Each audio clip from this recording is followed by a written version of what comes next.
Hey there, Taylor Elwood here, and today I thought I would talk about how I use non-magical disciplines and studies in my magical practice. Probably something that makes me different from most magicians out there is that I don't just draw upon occult books for my spiritual practices.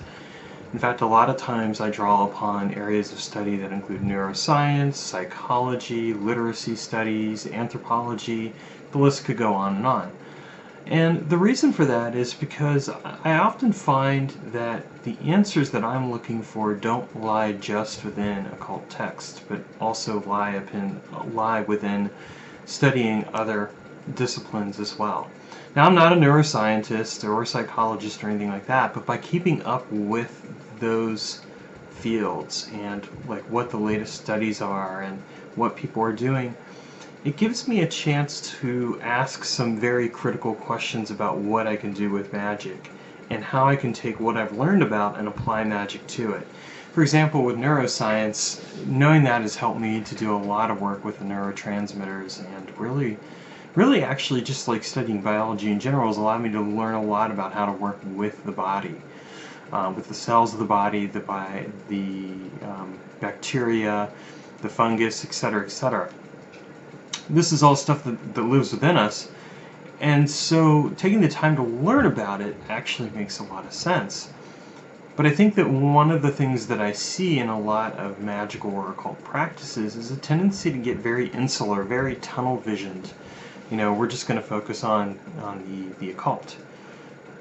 And hey, there's nothing wrong with that per se, but I think that, you know, we do live in a world where it can be useful to branch out and learn other things and then ask yourself how those things can influence the way that you approach your magic. I wouldn't have gotten into space-time magic or pop culture magic or any of the other things that I've gotten into if I hadn't had that curiosity and desire to look at those different disciplines and ask myself how I could apply magic to them.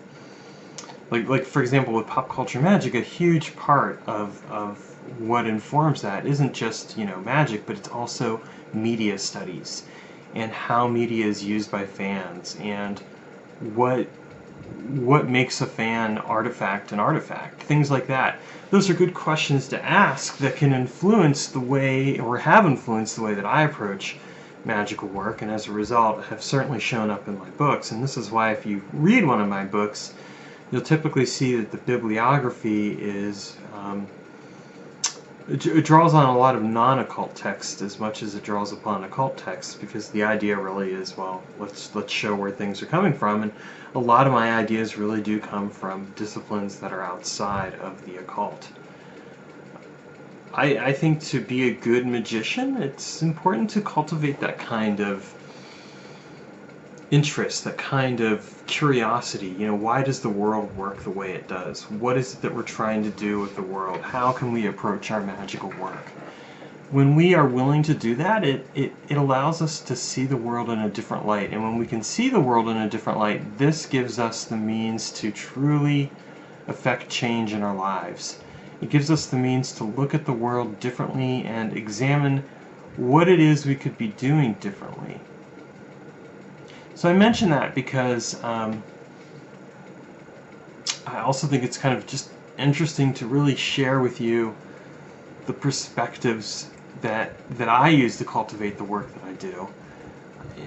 And a lot of that just comes down to the fact that I've always been curious. You know, and I think that that's what we really need in general. We need that curiosity. And I know there's that old saying, curiosity killed the cat, but I think it's kind of silly to not be curious. We lose out when we're not curious about our world and what it is that we can understand about that world and how we can apply that to our spiritual life and our everyday life. So that's kind of my thoughts on this topic, and I just wanted to share it with you. It's a short and sweet video because this has been a crazy busy week for me, but just wanted to make one and say hello. Take care and talk to you later.